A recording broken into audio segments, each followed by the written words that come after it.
মহাজোটবন্ধন আজমলৰ মিত্ৰতাৰ প্ৰস্তাৱ প্ৰত্যাখ্যান প্ৰদেশ কংগ্ৰেছৰ অলৰেডি আপোনালোকে জানে আগৰ পৰাই আমি অল ইণ্ডিয়াত যেটো এটা মহাগঠবন্ধন হৈ আছে 20-22টা পাৰ্টি তাত আছে আমি অফিচিয়েলি তাত মেম্বাৰ আছো AIUDFৰ লগত কোনেও মিত্ৰতা নিবিচাৰে আৰু মিত্ৰতাৰ সেই কাৰণে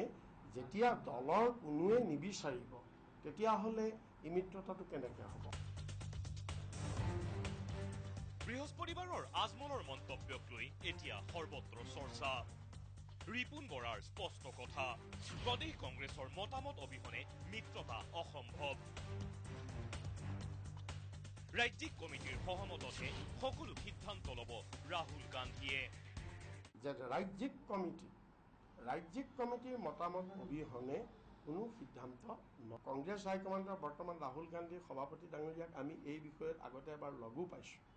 আৰু তেখেতেও অসমৰ এই গোটেই কথাটো জানে বদৰুদ্দিন আজমলক কটাক্ষ কৰি ৰিপুন বৰাৰ মন্তব্য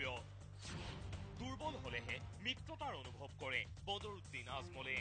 যিটো দলৰ ভুলৰ বাবে 2016ত বিজেপি ক্ষমতালৈ আহিল সেই দলৰ লগত কোনো কাৰণতে মিত্ৰতা সম্ভৱ নহয় তেওঁৰ দলৰ ভুলৰ কাৰণেইটো অসমত 16 চনত বিজেপি চৰকাৰ আহিল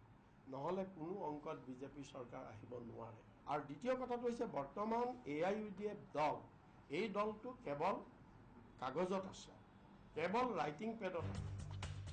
কেমেৰা পাৰ্চন মনীন্দ্ৰ ডেকাৰ সৈতে পাৰ্থপ্ৰতিম শইকীয়া DY 365